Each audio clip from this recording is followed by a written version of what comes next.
Bom dia a todos, graça e paz. Os irmãos que nos visitam também sejam muito bem-vindos, que Deus abençoe a sua vida. Sinta-se abraçado pela nossa igreja. Irmãos, abra sua Bíblia comigo no Salmo de número 5. Nós vamos fazer a leitura desse salmo para dar continuidade ao nosso culto. Salmo de número 5, vamos ler a palavra de Deus. Diz assim as Escrituras Sagradas: Dá ouvido, Senhor, às minhas palavras e acode ao meu gemido. Escuta, Rei meu e Deus meu, a minha voz que clama, pois é a ti que imploro. De manhã, Senhor, ouves a minha voz, de manhã te apresento a minha oração e fico aguardando, e fico esperando. Pois tu não és Deus que se agrade com a iniquidade e contigo não subsiste o mal. Os arrogantes não permanecerão na tua presença. Odeias todos os que praticam a iniquidade. Tu destróis os que proferem mentira. O Senhor abomina o sanguinário fraudulento. Eu, porém, pela riqueza da tua misericórdia, entrarei na tua casa e me prostrarei diante do teu santo templo no teu temor. Senhor, guia-me na tua justiça por causa dos meus adversários. Endireita diante de mim o teu caminho. Porque na boca dos meus adversários não há sinceridade. O íntimo deles está cheio de crimes, a garganta deles é sepulcro aberto e com a língua lisonjeiam. Declara os culpados, ó Deus, que eles caiam por seus próprios planos. Rejeita-os por causa de suas muitas transgressões, pois se rebelaram contra ti. Mas alegrem-se todos os que confiam em ti. Cantem de júbilo para sempre, porque tu os defendes, e em ti se gloriem os que amam o teu nome. Pois tu, Senhor, abençoas o justo e como um escudo o cercas da tua bondade. Amém. Vamos orar ao nosso Deus. Pai querido, nós nos encontramos aqui nessa manhã para glorificar o Senhor e bendizer teu santo nome.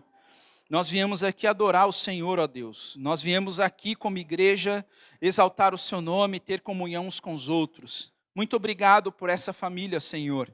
Que a sua palavra, Deus amado, sempre esteja presente e viva em nossas vidas e que de fato ela seja, Deus amado, a nossa regra de fé e conduta.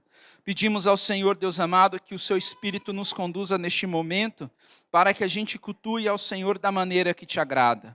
Que possamos erguer nossas vozes neste momento para cantar ao Senhor com o nosso coração, ó Deus. Exultar diante de ti, porque o Senhor tem providenciado grandes coisas a nós, ó Deus. Estamos aqui porque o Senhor cuidou de nós durante toda a semana. Te agradecemos, ó Deus, e bendizemos ao Senhor. Pedimos a ti, Deus, que nos console, que nos fortaleça e que a graça do Senhor seja conosco. A alegria do Senhor, ó Deus, é a nossa força. E rogamos a ti, Deus, que nos preencha com ela, em nome de Jesus. Amém. Amém. Graças a Deus. Irmãos, pode se assentar. Nós temos as promessas, as bênçãos do Senhor sobre nossas vidas, e elas, dia após dia, meus irmãos, estão se cumprindo. Muitas coisas já se cumpriram, muitas coisas ainda hão de se cumprir, e a maior delas nós aguardamos com santa expectativa, que é a volta de nosso Senhor Jesus Cristo. Irmãos, abra sua Bíblia comigo em 1 João, capítulo 1, nós vamos ler os versos 8 até o 10. Nós vamos a Deus neste momento, pedindo perdão ao Senhor por nossos pecados, por nossas falhas, por aquilo que a gente fez, que de alguma forma ofendeu a santidade do Senhor.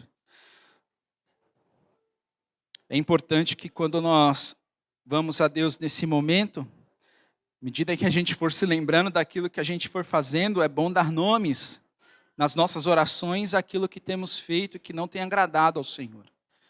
Pedir a Deus graça para que a gente possa abandonar todos os caminhos que nos apontam ao pecado e desejar ardentemente viver em santidade. 1 João, capítulo 1, dos versos 8 a 10. Todos encontraram? Vamos ler a palavra de Deus assim. Se dissermos que não temos pecado nenhum, a nós mesmos enganamos e a verdade não está em nós. Se confessarmos os nossos pecados, Ele é fiel e justo para nos perdoar os pecados e nos purificar de toda injustiça. Se dissermos que não cometemos pecado, fazemos dele um mentiroso e a sua palavra não está em nós. Feche os seus olhos nesse momento, curva a sua cabeça, tem esse momento de contrição, vamos orar ao nosso Deus, vamos clamar ao Senhor. Deus, em nome de Jesus, estamos aqui diante de Ti, por causa de Cristo Jesus, nosso Senhor. E nós também, ó Deus, viemos diante do Senhor arrependidos, conscientes, ó Deus, que somos pecadores.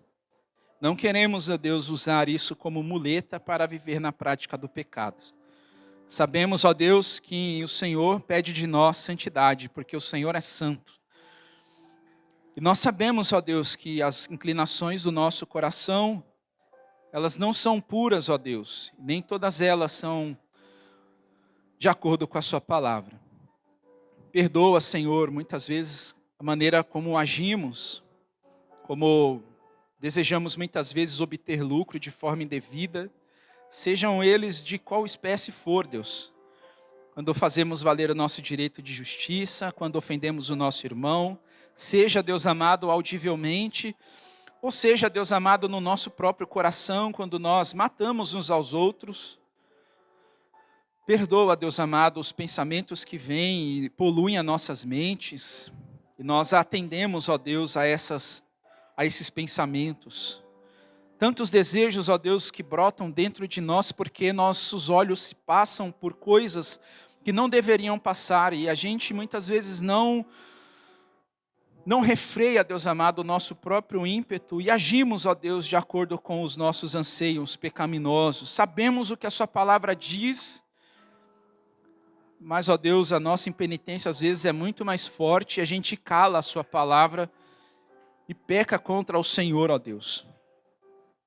Se estamos, ó Deus, com uma mente cauterizada, se estamos com um coração endurecido, oramos, ó Deus, para que o seu Espírito possa vencer tudo isso. Leva-nos, ó Deus, a estarmos prostrados sob as suas potentes mãos, ó Deus. Não retires de nós o seu Espírito e não nos lance para longe da sua presença, porque não conseguiremos viver. Deus, abra os nossos olhos para que a gente veja que o que nós estamos fazendo não agrada ao Senhor. Que a gente, Deus amado, não brinque com aquilo que a sua palavra diz, porque somos teus filhos. E a nossa vida aqui, Deus amado, ela reflete sim daquilo que cremos em relação à eternidade. Ó Deus, tem misericórdia de nós. Ó Deus, tem misericórdia de nós quando nós não nos aplicamos na sua palavra. O Senhor nos ensina que devemos pensar nas coisas do alto, almejar as coisas do alto. E muitas vezes nós corremos atrás das coisas terrenas. Nós abafamos, ó Deus amado, a sua palavra. Nós matamos o tempo que deveríamos ter com o Senhor por causa do nosso ímpeto das coisas terrenas. E buscamos as coisas aqui como se elas fossem a nossa redenção, como se nelas estivessem a nossa salvação. Perdoa, Senhor. Perdoa os ídolos que erguemos em nossos corações. Porque eles, ó Deus amado, concordam com as práticas pecaminosas que queremos fazer. Perdoa, Senhor Jesus Cristo, as nossas vidas. Tem misericórdia de nós. Sonda o nosso coração, Senhor. Abra os nossos olhos, mostra a feiura do nosso pecado, ainda que nos doa. Melhor, Deus amado, que a ferida seja aberta agora, para que haja cura, Senhor, e tempo de arrependimento, do que, Deus amado, no grande dia, o Senhor voltar e nós estamos dispersos, ó Deus, e de repente, Senhor, não entrarmos no gozo do Senhor. Deus, ajuda-nos para que tratemos a vida com o Senhor de uma forma com mais seriedade, e nos ajude a almejar a vida em santidade. É o plano do Senhor, e sempre foi o plano do Senhor que andássemos em santidade, que vivêssemos diante de Ti com o coração quebrantado, que vivêssemos diante de Ti, ó Deus, adorando e engrandecendo o Teu santo nome. O pecado veio, Deus amado, e trouxe desordem, mas o plano do Senhor permanece por meio de Cristo. Deus, isso é possível, que a gente se entregue, Senhor, ao Seu senhorio, que as nossas vidas estejam completamente em Suas mãos, e que o Senhor, Deus amado, venha até nós. Vença-nos, ó Deus, por meio do Seu Espírito, para que as nossas vidas permaneçam diante do Senhor, Pai. não somos capazes de agradar ao Senhor. Falamos, ó Deus, mas o que muitas vezes a gente fala, a gente não consegue garantir, porque nós somos pecadores. Tem misericórdia de nós. Dá-nos, ó Deus, a alegria da tua salvação. E ajuda-nos, ó Deus, para que a nossa vida glorifique o seu nome. No nome de Jesus. Amém. Então, que bom que nós podemos participar da ceia.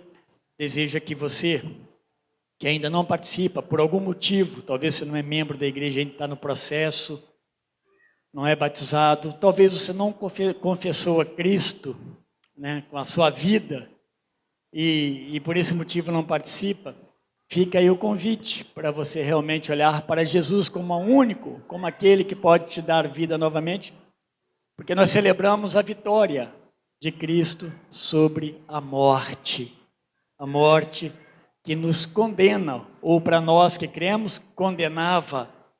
Então nós celebramos na ceia do Senhor, nós fazemos a nossa memória o ato de Cristo, e a maravilha é que esse ato de Cristo no passado, ele produz transformação no presente. Essa é a dinâmica de Deus, as coisas que Deus faz e como faz. Também nos garante e nos assegura eternamente com Ele.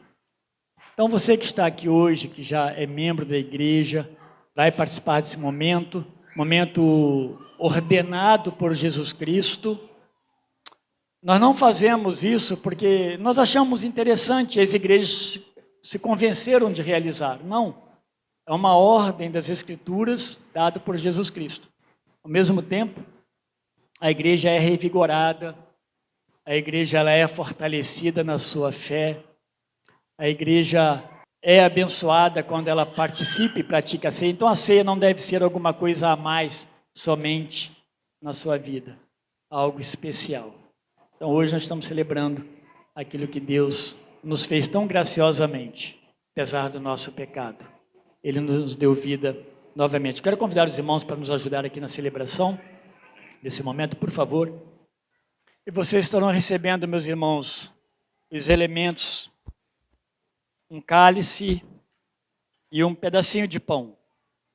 Isso simboliza o corpo e o sangue de Cristo. Tudo foi dado em nosso favor. Tudo foi dado por nós.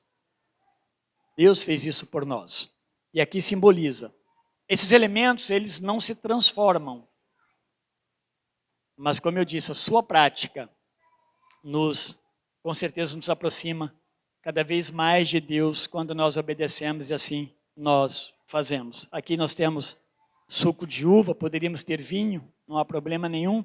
E temos pão, o pão nosso nem é pão sem fermento, o nosso é com fermento. Né? Mas quem sabe um dia nós possamos ter aqui a nossa ceia celebrada com vinho e pão sem fermento. O valor desse ato é tão grande mesmo, mas é tão maravilhoso, que quanto mais nós nos aproximamos como de fato ele era, nós nos sentimos mais próximos daquilo que Deus desejou para nós nesse ato, na celebração desse momento. Você que nos visita nessa manhã, já creu em Cristo, está em comunhão com a sua igreja, nossa igreja tem adotado o convite a você a participar também conosco desse momento. Então, enquanto receberem os elementos, aguardem para nós participarmos juntos, como se estivéssemos de fato a uma mesa convocada pelo Senhor.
Nós vamos orar a Deus, depois nós vamos ler a palavra dele num texto relacionado a esse momento da ceia do Senhor. Oremos.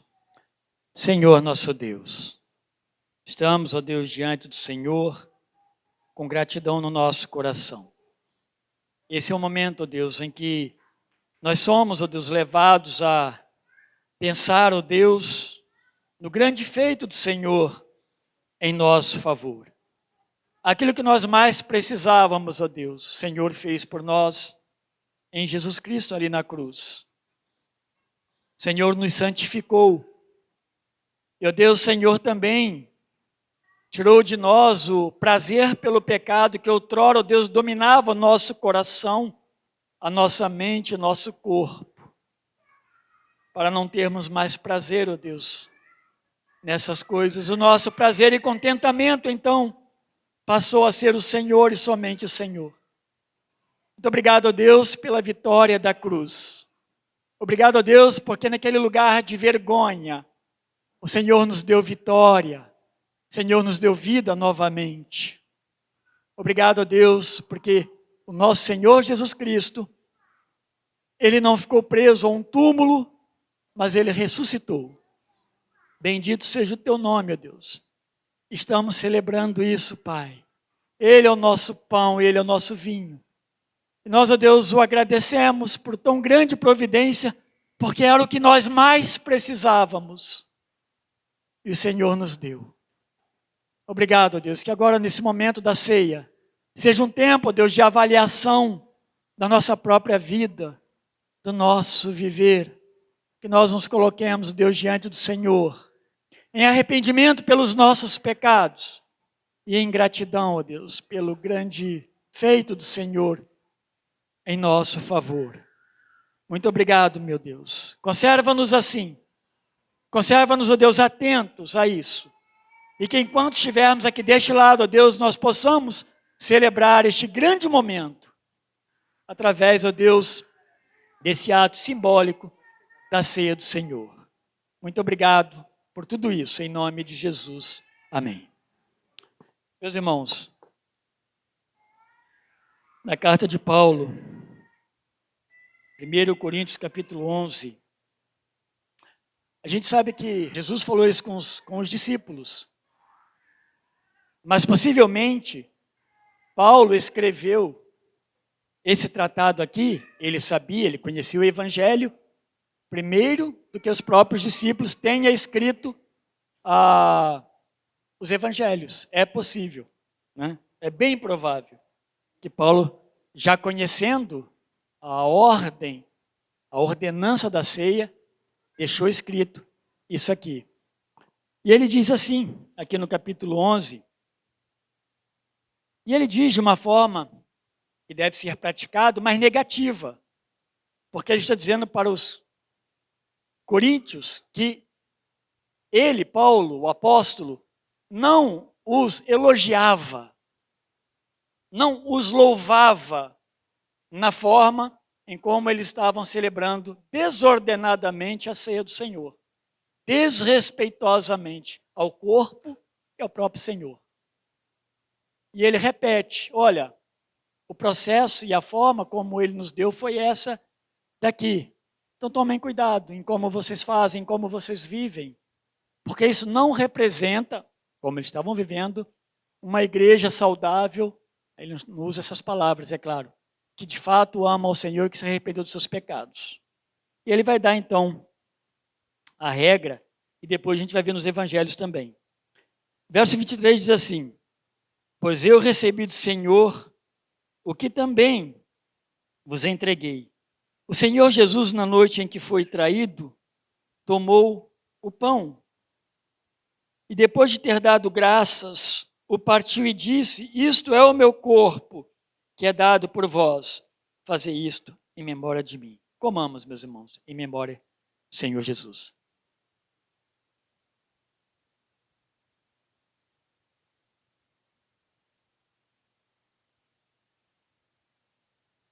E ele continua, os versos 25 e 26. Do mesmo modo, depois de comer, tomou o cálice, dizendo: este cálice é a nova aliança do meu sangue. Fazei isto todas as vezes que o beberdes em memória de mim. Porque todas as vezes que comerdes deste pão e beberdes deste cálice, ou do cálice, proclamais a morte do Senhor até que ele venha. De fato, nós estamos aguardando a volta do nosso Senhor. Tomemos o cálice também.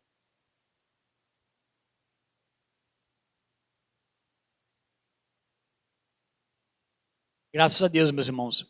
Que grande maravilha e oportunidade Deus nos dá. Que coisa memorável é, de fato, participar da ceia do Senhor. Deus nos agracia nesse ato e nós somos gratos a Ele por isso. Irmãos, obrigado. Deus abençoe vocês. Tá? Obrigado, meus irmãos. Peço aos irmãos que abram suas Bíblias no Evangelho de João, no capítulo 21. Estamos encerrando esse livro do Evangelho de João. E assim acontece mesmo. Eu não sei, eu estava olhando esses dias, eu acho que faz uns 3 anos que nós começamos essa carta, ou esse Evangelho. Nós vamos, meus irmãos, falar alguma coisa sobre, que vocês vão perceber que está sobre uma pesca maravilhosa. Então, crianças, lá atrás tem prancheta, tem papel, podem pegar. Acho que vocês vão encontrar bastante material para descrever a mensagem dessa manhã. As crianças podem desenhar, descrever o que vão ouvir, né? Tendo que elas puderem fazê-lo.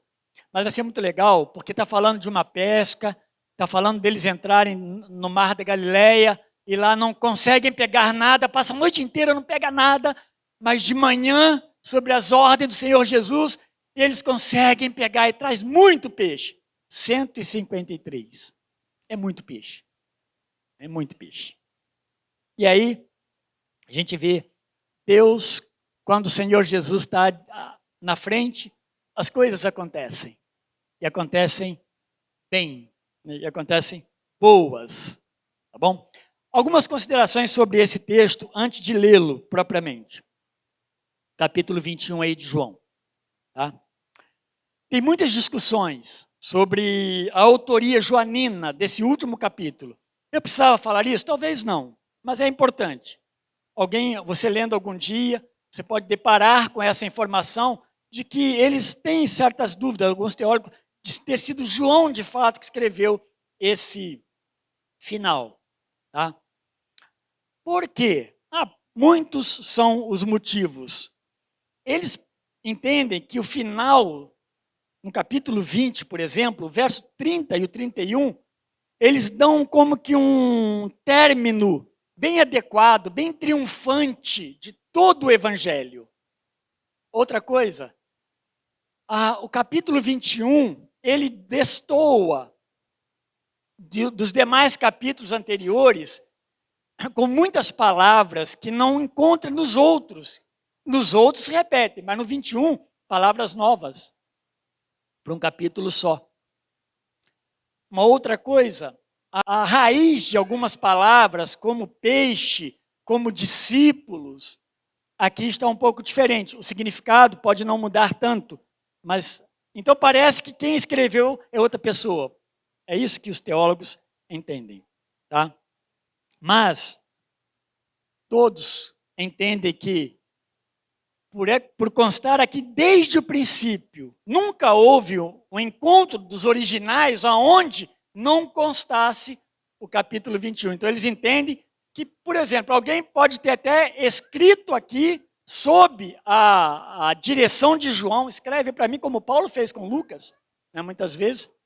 Então, inspirado por Deus, está aqui na Bíblia, é inspirado, tem valor de inspiração. Isso é apenas uma informação apropriada para quando você estiver lendo uma introdução ao livro, ao Evangelho de João, você deparar com isso, você não tenha nenhuma crise, tá? É inspirado, está aqui, e por esse fato dele estar desde o princípio, não haver uma cópia que diferencie, nessa cópia aqui não aparece o capítulo 21, todas aparecem o capítulo 21. Provavelmente, João usou alguém que escrevesse aquele final para ele, talvez sob a direção dele. Tá bom? Feito isso, particularmente, eu estou com todos esses que creem plenamente nessa inspiração e no que está aqui. Por outro lado, o contexto está muito bem continuado. Não está fora do que João vem tratando até o momento. Feito isso, João 21, de 1 a 14. Eu já puxei aqui numa versão que eu gosto mais. Diz assim: depois disso, Jesus se manifestou outra vez aos discípulos junto ao mar de Tiberíades. Foi assim que ele se manifestou. Estavam juntos Simão Pedro, Tomé, chamado Dídimo, Natanael, que era de Caná da Galileia, os filhos de Zebedeu e mais 2 discípulos de Jesus. Simão Pedro disse aos outros: vou pescar. Os outros responderam: nós também vamos com você. Foram e entraram no barco, mas naquela noite não pegaram nada. Ao romper do dia, Jesus estava na praia, mas os discípulos não reconheceram que era ele. Jesus lhes perguntou: filhos, será que vocês têm aí alguma coisa para comer? E eles responderam: não, não temos. Então Jesus disse: joguem a rede à direita do barco e vocês acharão. Assim fizeram e já não podiam puxar a rede, tão grande era a quantidade de peixes. E o discípulo a quem Jesus amava disse a Pedro: é o Senhor. Simão Pedro, ouvindo que era o Senhor, cingiu-se com a sua túnica, porque tinha tirado a roupa, e lançou-se ao mar. Os outros discípulos vieram no barquinho puxando a rede com os peixes, porque estavam somente a uns 90 metros da margem. Ao saltarem em terra, viram ali umas brasas com peixe por cima, e também havia pão. Jesus lhes disse: tragam alguns dos peixes que vocês acabaram de pegar. Simão Pedro entrou no barco e arrastou a rede para a terra. A rede estava cheia, com 153 grandes peixes. E mesmo sendo tantos peixes, a rede não se rompeu. Jesus disse a eles: venham comer. Nenhum dos discípulos ousava perguntar: quem é você? Porque sabiam que era o Senhor. Jesus veio, pegou o pão e deu a eles. Depois fez a mesma coisa com o peixe. E esta já era a terceira vez que Jesus se manifestava aos seus discípulos, depois de ressuscitado dentre os mortos. Uma boa ideia, talvez, que a gente pode ter: ao sermos encontrados por Jesus, nós somos cuidados e supridos em nossas necessidades por Ele. E aprendemos também que, sob sua condução, seremos bem-sucedidos. Encontrando Jesus, ou sendo encontrado por Ele, nós somos também por Ele cuidados, nós somos por Ele supridos em todas as nossas necessidades. Também aprendemos que, sob sua condução, nós seremos bem-sucedidos. Atentem bem para isso. Somente sob a direção, o ensino e as ordens de Cristo. Nós estamos aqui, meus irmãos, nessa passagem, nesse tempo aqui, a gente está no período da pós-ressurreição de Cristo, naqueles 40 dias que ele se manifesta no meio das pessoas, para algumas pessoas. Ele aparece para os seus discípulos antes dele completar a sua plena glorificação com seu retorno ao céu e, de fato, assentando-se à direita de Deus Pai. Depois disso, Jesus, como a própria palavra de Deus descreve, ele vai voltar então uma segunda vez. Esse é o nosso tempo. Nós estamos aguardando. Como eles aguardavam, eu lembro que eu preguei isso aí no dia 23 de dezembro, não essa passagem aqui, mas sobre isso. Como aqueles servos de Deus do passado, os judeus aguardavam a manifestação do Messias para aqueles dias. Nós aguardamos a segundo advento a manifestação do Senhor Jesus também nos nossos dias. Não sabemos quando ele vai voltar. O verso 14, ele afirma que essa é a terceira vez que Jesus se manifesta, descrito aqui no Evangelho de João. Tem uma passagem muito semelhante a essa, que ela está lá em Lucas, capítulo 5, de 1 a 11. Nesse momento lá de Lucas, nesse evento que acontece em Lucas, Jesus está ensinando muitas pessoas à beira do mar da Galileia também. E aí acontece que num determinado momento ele ordena a Pedro que voltasse à pesca, porque já não tinham também encontrado peixe naquela pesca que faziam. Toda uma pescaria infrutífera, Lucas narra. É bem no começo do ministério de Jesus, provavelmente. E Jesus ordena naquele momento que lançasse a rede ao mar. Pedro, ele fica meio que receoso, ele questionador sobre fazer ou não, mas obedece, lá em Lucas. E ele lança a rede ao mar. E trata-se então, e torna-se, na verdade, uma pesca maravilhosa. E é naquele momento que Pedro confessa a sua condição de pecador a Jesus. Ele confessa que ele é pecador. Naquele dia, ali em Lucas ainda, Jesus afirmou para Pedro e para os discípulos que estavam ali, mas para Pedro especificamente, que ele seria pescador de homens.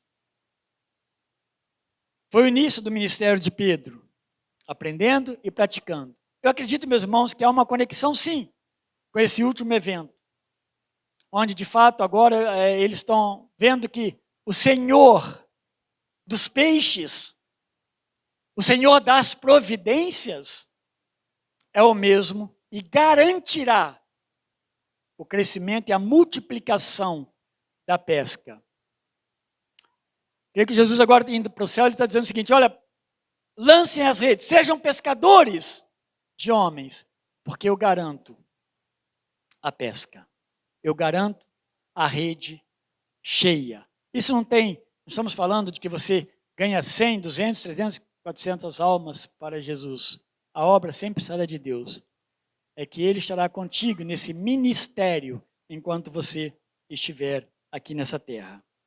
Se ele começa o verso 1 dizendo aí, depois disso, né, depois dessas coisas, ele está falando depois desse evento com Tomé. Se você pegar anteriormente, verso 24 a 29, houve aquele momento em que Jesus aparece a segunda vez, segundo domingo, eu preguei essa mensagem aqui também, e Tomé não estava naquele momento de oração, de culto,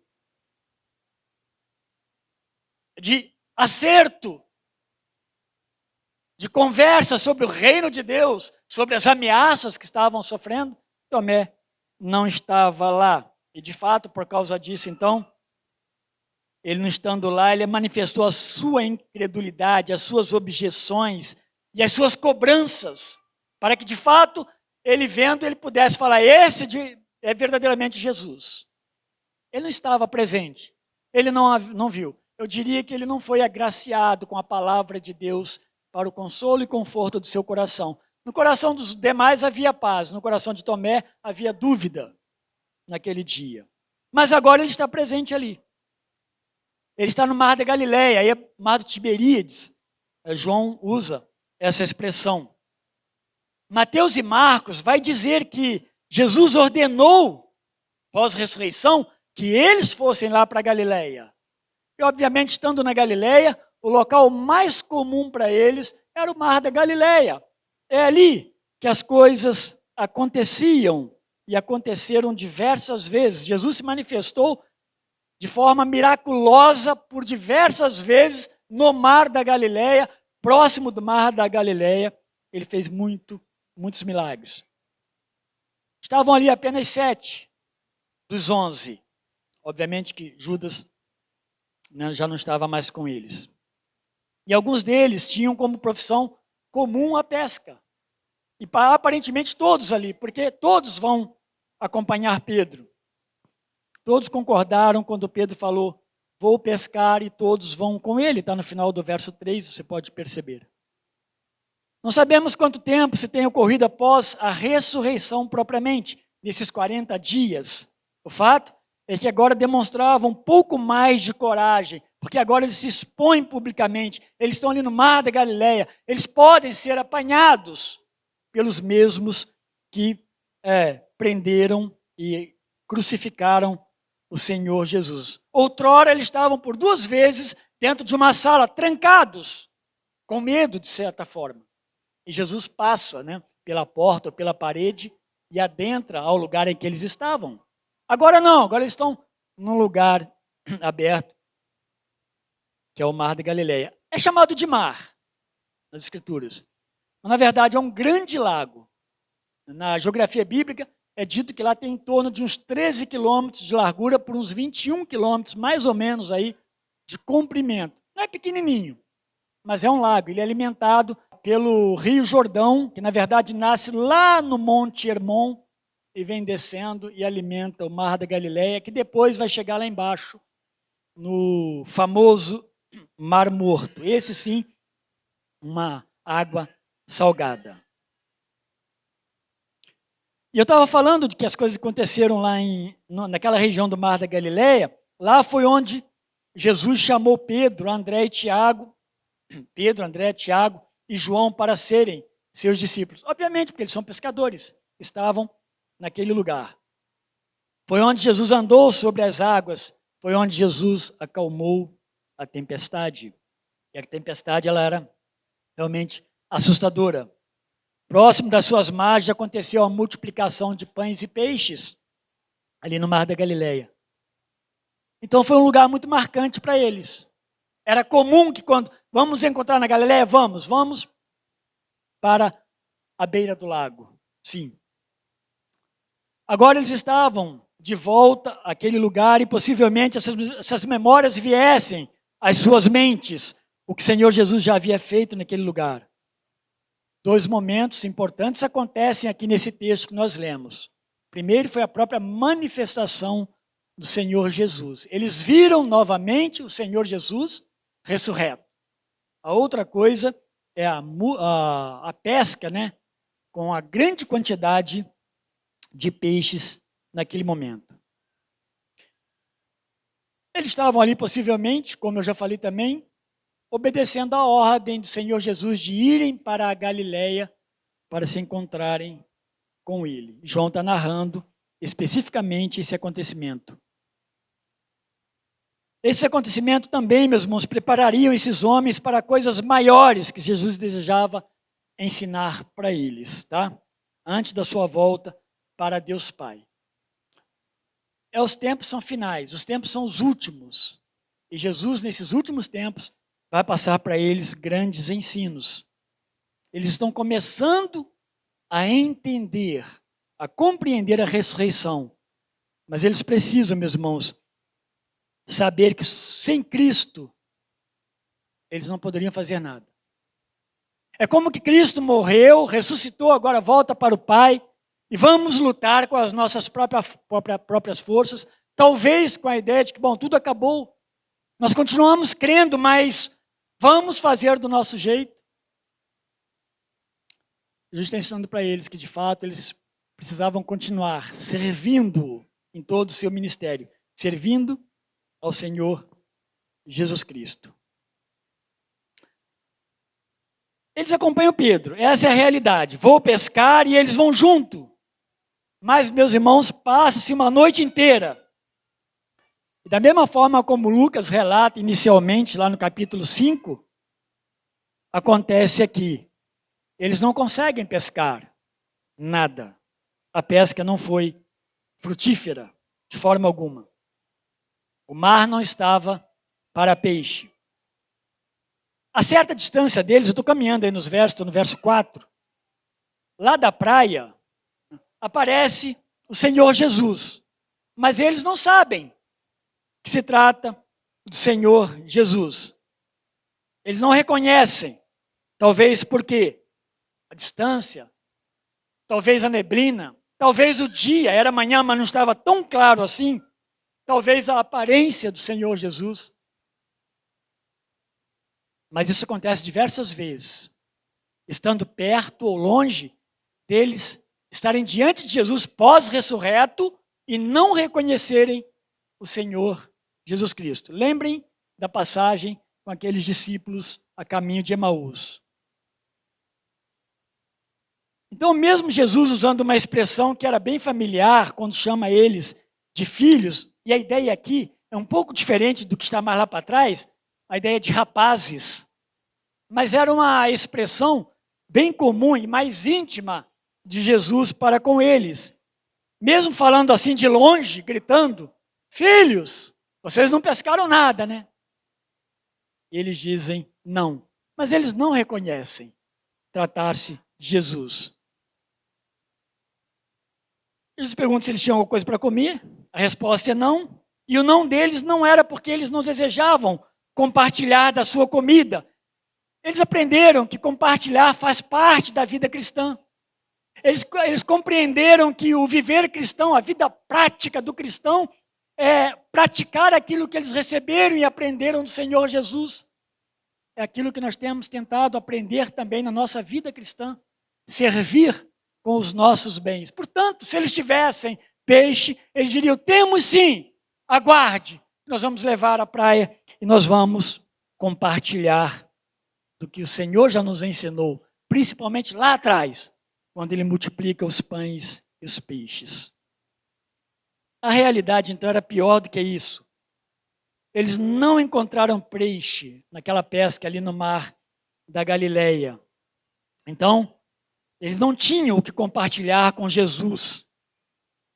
Nem sabiam que se tratava do Senhor Jesus Cristo. Talvez uma forma da gente pensar a pergunta de Jesus aqui para eles, para nós entendermos que talvez Jesus quisesse chegar num ponto em que, olhem para mim e dependam de mim. A gente poderia transformar essa pergunta da seguinte maneira: rapazes, vocês, eu vou botar aqui entre parênteses, sozinhos, não pegaram nada, não é mesmo? Rapazes, vocês não pegaram nada. Jesus falou para eles que eles tinham peixe para compartilhar. Mas na sequência ele vai mostrar que tem peixe sim. Há peixe naquele lago. E mais uma vez eles vão aprender a intervenção de Jesus. O milagre do Senhor Jesus.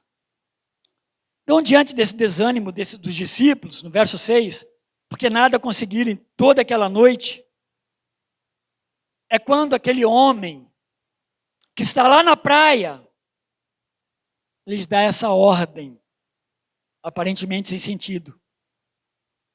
Eles eram, meus irmãos, pescadores bons, eles eram pescadores profissionais, eles conheciam dos movimentos das águas, eles conheciam dos movimentos dos peixes sob as águas.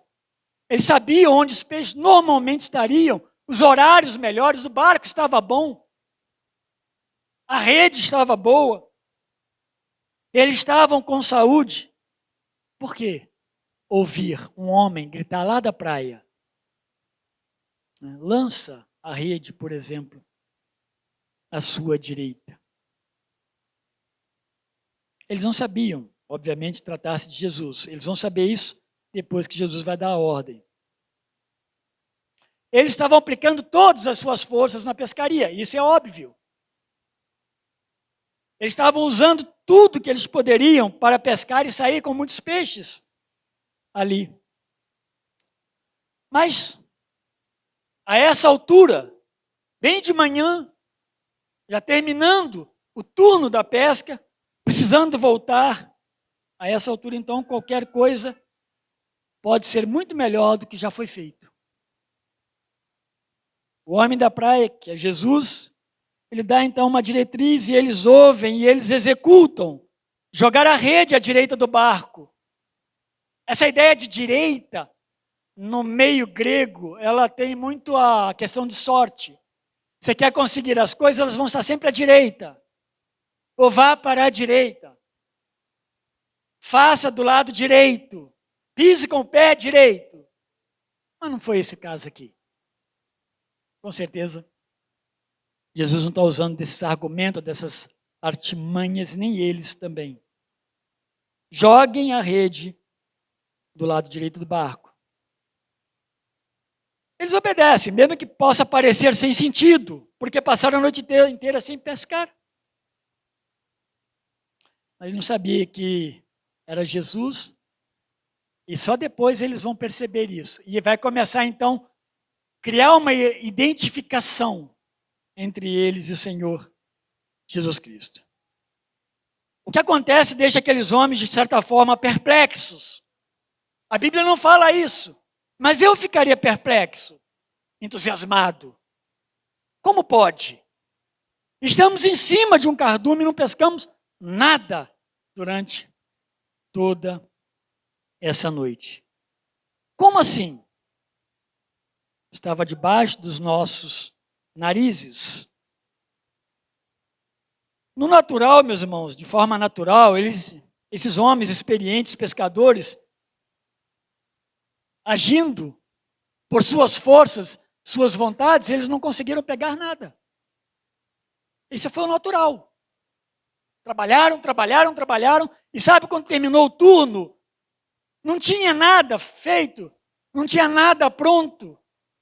No aspecto de que o que eu me propus a fazer, eu não consegui realizar nada.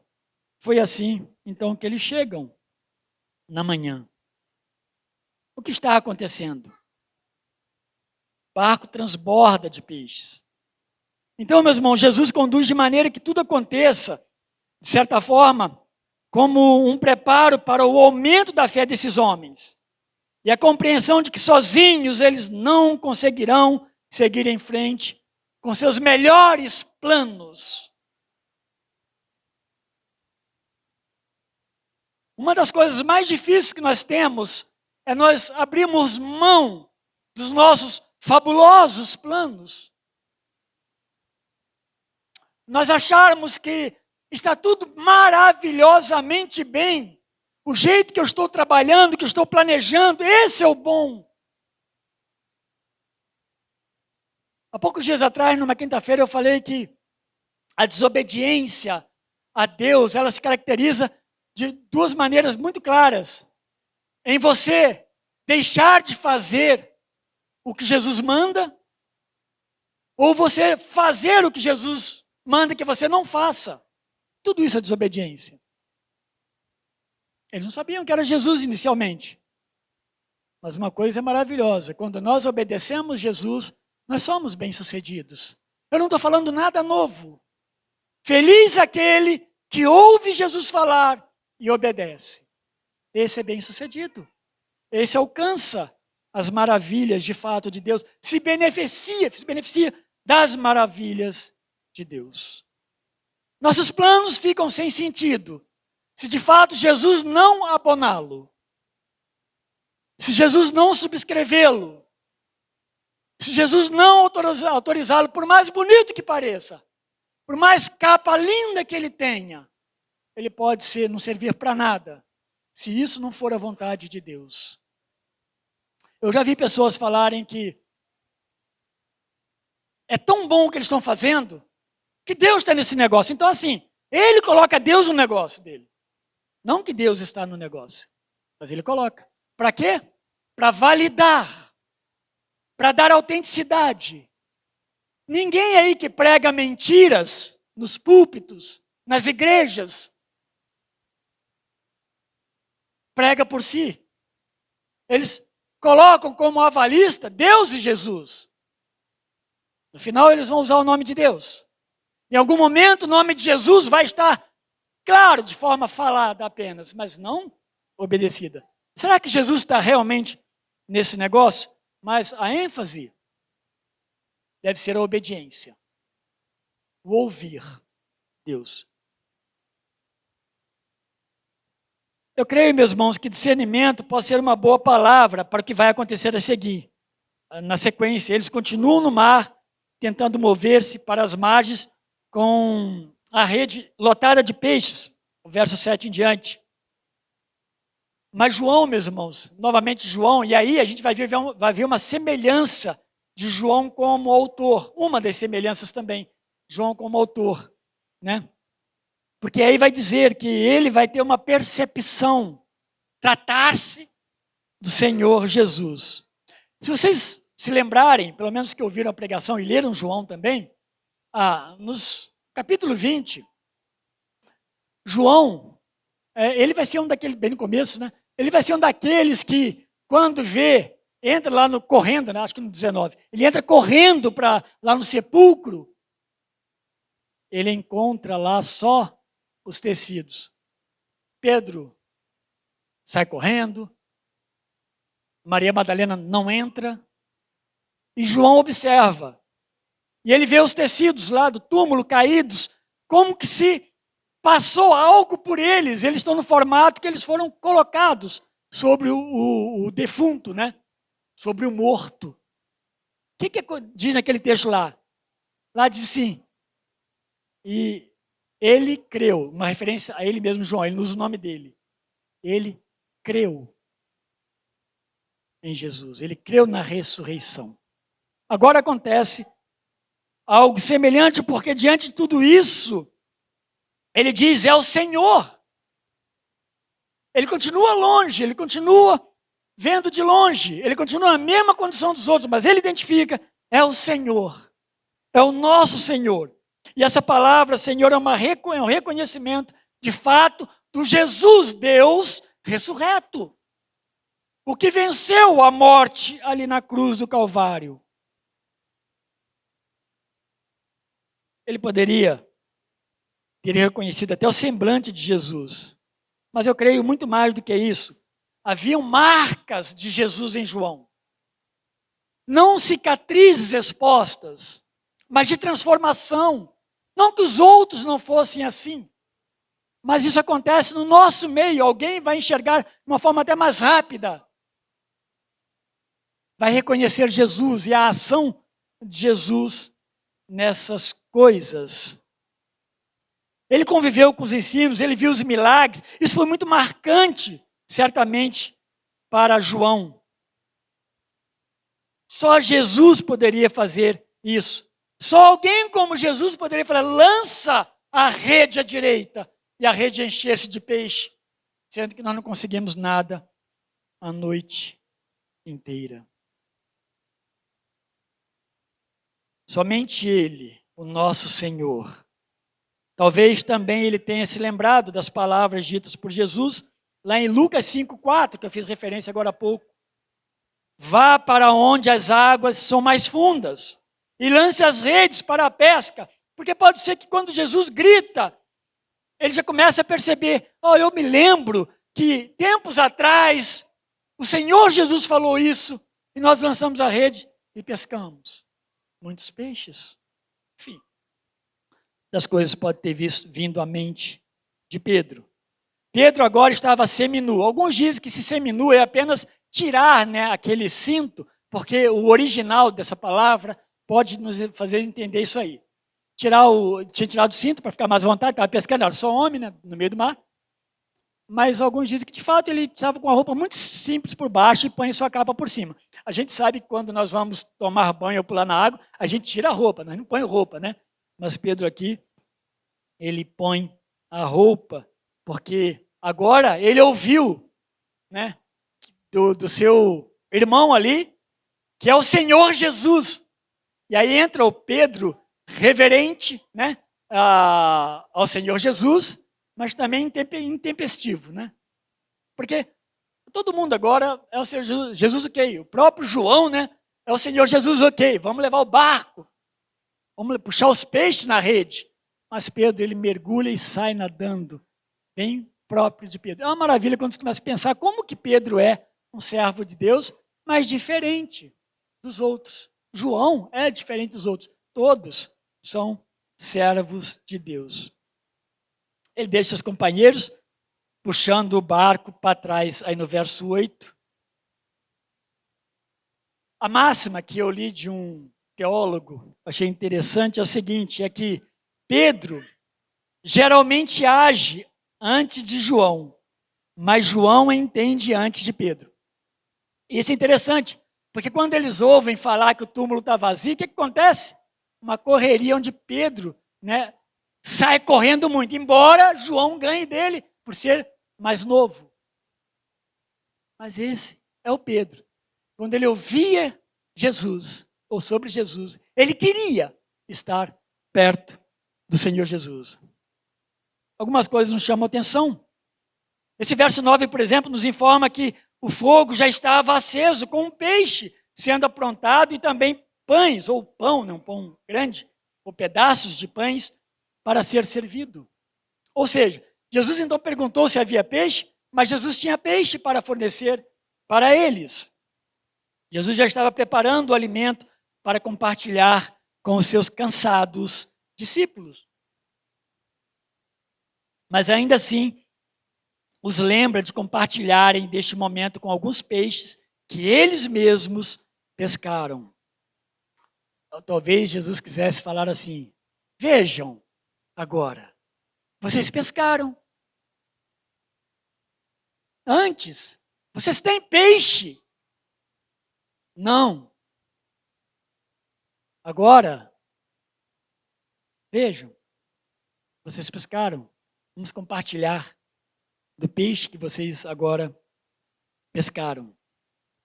Alguém contou. Tinha 153. Tem muitas coisas que se trabalham em cima desse número e eu acho que não vale a pena. Não é? A gente vai ficar fazendo conjecturas, alguma tentativa de conexões aqui que não tem muito sentido. Jerônimo conectou isso aí com o texto do grande rio que escorria de Jerusalém para o Mar Morto.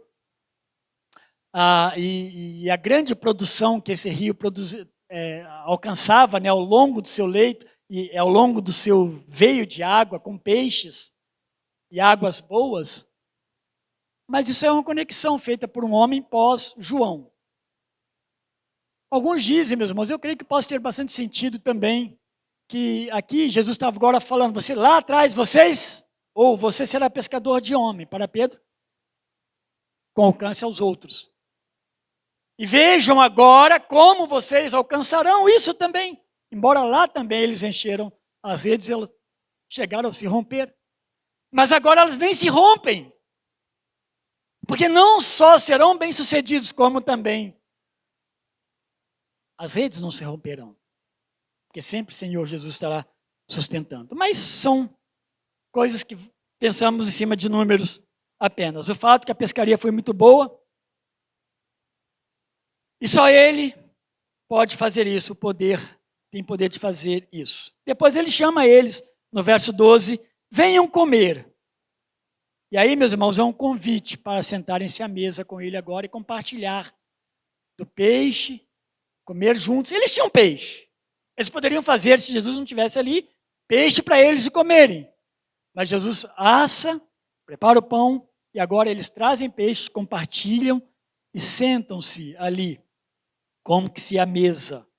É um momento muito especial para aqueles que são especiais também para Jesus. Eu não estou fazendo nenhuma alusão à ceia, porque esse texto aqui ele não está falando de ceia do Senhor. É um momento que eles se ajuntam. Mas eu acho que para nós como igreja pensar nesse aspecto, em volta de Cristo ou à mesa de Cristo. Um momento muito bom e especial para aqueles que são amados por Jesus. Ali estavam homens, então, surrados pela vida, surrados pelo trabalho do dia a dia, pelas perseguições, mas chamados por Jesus para que se assente com ele a comer. Lugar de honra, ainda que ele estivesse aprendendo tudo sobre tudo isso. Não estavam todos ali, como nós também não estávamos lá. Mas por detrás do fato real, existe então um ensino claro, implícito e explícito, do cuidado de Jesus para com os seus, em suprimento, tanto espiritual quanto também em suprimento físico, suprimento material. O Jesus que cuida, mas mais do que isso, de que Ele está junto de nós, de que Ele não nos deixa, meus irmãos, e agora vai começar na mente deles Jesus que vai subir ao céu. Jesus diz assim, vocês serão pescadores de homens e eu estarei com vocês. Mas façam isso em meu nome. Não se isolem, não criem carreiras solos, não se afastem, não achem que podem alcançar tudo sozinhos. Para isso, eu estou com vocês e para isso, vocês também estarão uns com os outros. Talvez a gente possa até pensar na ideia aqui do compartilhar. Então, meus irmãos, tudo isso, esse suprimento, esse cuidado, esse dar, com esse acolhimento de Jesus, chamando os que creem, para estar, meus irmãos, sempre junto com Ele. E assim é o nosso Senhor Jesus Cristo. Essas pessoas que Jesus chama para sentar-se com Ele, comer com Ele, compartilhar com Ele, são os libertos dos seus pecados. São os que são libertos dos seus próprios méritos, das suas próprias forças em promover e alcançar as coisas. Eles não conseguiram pescar nada por si mesmos. Voltaram com as redes vazias, estavam voltando. São esses que descansam nas providências do Senhor Jesus. É como que está a sua vida? Não saiba que Jesus é o providenciador. Ele é aquele que, se você ouvir a sua voz, o seu chamado, se você ler na palavra o que Ele está mandando que você faça, está te ordenando que você não faça, Ele sabe o que é melhor. Ele vai ser aquele Jesus que vai ter prazer em que você compartilhe com Ele dos pães e dos peixes. Como se Jesus tivesse falado, vocês estão cansados por uma noite muito intensa, tentando prover alimentos para si mesmos. Portanto, eu lhes provi e também lhes preparei uma boa refeição. No final, você verá que Jesus te dará o descanso. Sempre. Seu coração estará em paz. O fechamento, então, do grande milagre se dará agora com o convite para comerem juntos. Jesus os serve. Venham comer. Faz-nos lembrar lá de João 13. Quando ele veste a roupa comum de um servo e serve os seus discípulos. Já então não havia mais dúvida de que estava com o Cristo ressurreto. Por isso que eles não ousavam mais perguntar, é Ele o Cristo? Porque de fato eles sabiam que se tratava do Cristo ressurreto, que venceu a morte, que voltará e que virá novamente à terra para fechar todo o propósito eterno, os decretos eternos de Deus. Tudo está em Cristo. Tudo foi feito por Ele. Tudo subsiste por Ele. É assim que Colossenses anuncia. Aí, meus irmãos, a gente vai ver que Jesus distribui, eles comem, a paz, a fé, a crescimento. É uma tremenda experiência essa do capítulo 21, dos versos 1 até o 14. Eles estão mais prontos, com certeza, para a vida cristã. Prontos, com certeza, para pastorearem e para serem pastoreados pelo próprio Deus. Porque depois disso aqui, nós não vamos pregar agora, é óbvio, Jesus vai trabalhar o coração de Pedro.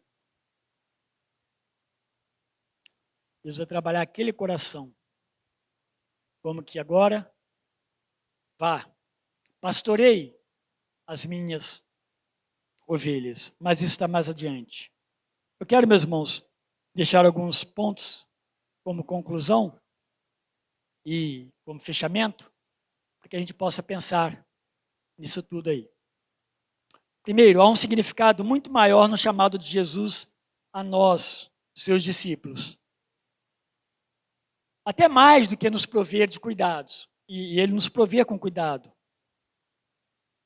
Está, então, a verdade de que somos chamados para proclamar a sua palavra, o seu evangelho. Dentro do contexto do evangelho, nós podemos destacar isso aqui. Olhem para o que está acontecendo, olhem para mim, Jesus falando. Confiem em mim, esperem em mim. Vocês têm uma obra muito grande para fazer como meus servos. Então transforme seus trabalhos, transforme seus diálogos, suas vidas, seus afazeres em serviço, em honra ao Senhor Jesus.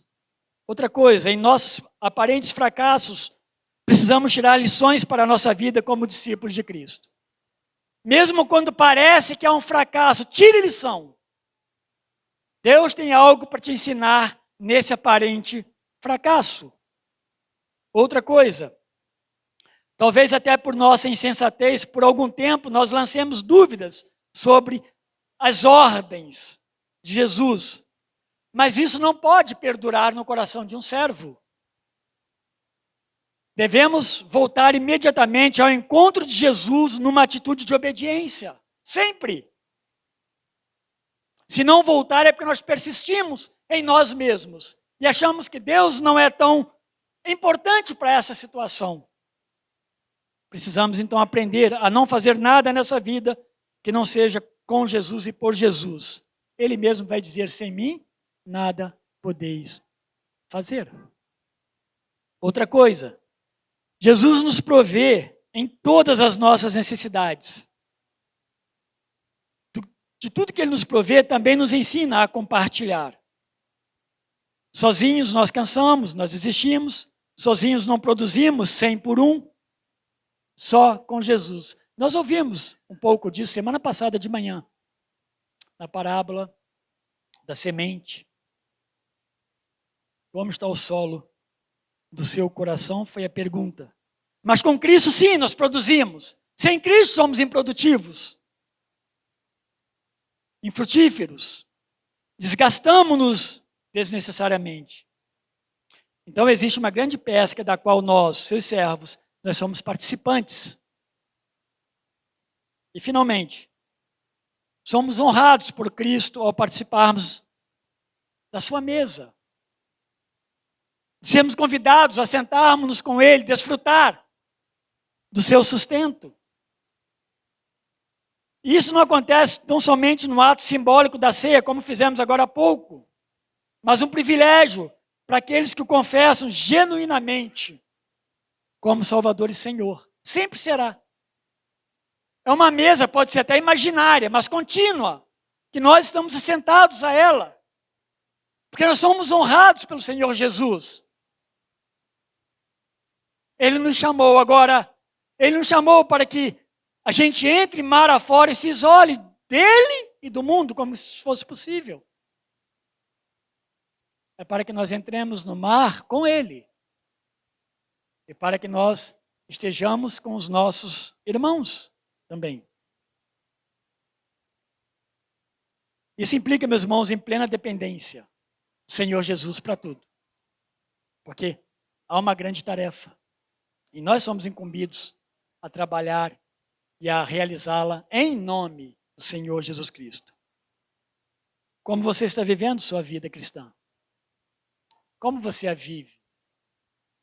Em que você tem acreditado as suas conquistas ou não conquistas? Em que você tem mais confiado? Quem tem sido de fato as suas bases, a sua sustentação, o seu trabalho? Que te dá honras muitas vezes, que te dá um bom salário e outras coisas. Ou você consegue, diante disso, servir verdadeiramente o Senhor. Você tem tempo, você ama servir ao Senhor. Você tem prazer em ouvir a voz dEle. E Ele falar não, e Ele falar sim para o seu coração. E isso é mais importante. Então, quando você consegue conjugar isso, você viverá melhor, será mais bem-sucedido. Sua rede estará cheia de grandes peixes, não poucos peixes. Então, a sequência da pergunta é: você é apenas membro da igreja ou vive o Evangelho? Verdadeiramente. Ama o Evangelho. Demonstra sua fé nas suas obras, que nos nossos dias são desafiadoras. As minhas conversas com alguns irmãos, sempre eu caio na mesma situação. Hoje, eu não sei o que acontece no mundo, eu imagino, mas as cooperações se tornaram mais difíceis. As pessoas antes trabalhavam do mesmo jeito. Elas eram ocupadas, elas se cansavam, ganhavam às vezes pouco para sustentar uma casa cheia de filhos. Mas hoje nós não estamos com muito tempo. Louvado seja Deus pelos voluntários. Eu sou muito grato a Deus, meus irmãos, quando alguém, mesmo que não tenha nada para fazer, fala, precisa falar para mim, mas fala para mim, pastor, como cristão que eu sou, como servo do Senhor, o que eu posso fazer mais? Ou procurar um irmão para ajudá-lo, para que ele não fique tão cansado, sozinho, né, numa obra. Então eu estou estendendo isso porque isso faz parte do ministério otorgado pelo Senhor Jesus. Os discípulos não iam pescar mais só para si. A pesca agora seria fruto da fé. A vida seria fruto da fé em Cristo. O andar, o caminhar, o fazer, o realizar. Não seriam mais eles, seria Cristo neles. Isso é muito importante. É isso que é importante. É isso que faz diferença. Então participe da mesa com os demais, para que você possa também ser servidos verdadeiramente por Cristo, como servos de Cristo. Meus irmãos, Deus abençoe grandemente sua vida. Que a palavra ela realmente produza aquilo que eu como servo, né, e as minhas limitações jamais conseguiria fazê-lo. Mas que o Espírito Santo de Deus possa fazer nos nossos corações, produzir o que nós precisamos para a glória dele. Que Deus nos abençoe. Obrigado, nosso Deus, por teu amor e tua graça.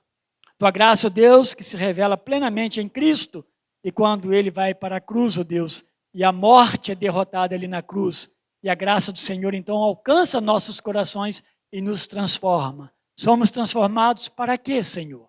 Somos transformados para servi-lo, para glorificar o nosso Deus, para adorá-lo, Deus, para andar nos teus caminhos, para ouvir a tua voz e em obediência, Deus, cumpri-la e fazer a tua vontade. Ajuda-nos como igreja, ajuda-nos como servos, ajuda a nossa família, Deus, ajuda-nos a ajudarmos os nossos, a conduzir os nossos, Deus, nos caminhos do Senhor. Ajuda-nos, Deus, a crescermos e aguardarmos ansiosamente a volta do Senhor Jesus. E é em nome de Jesus que oramos agradecidos. Amém. Deus abençoe a todos, lhe dê um bom almoço. Logo mais teremos culto na congregação e aqui na igreja também às 18 horas.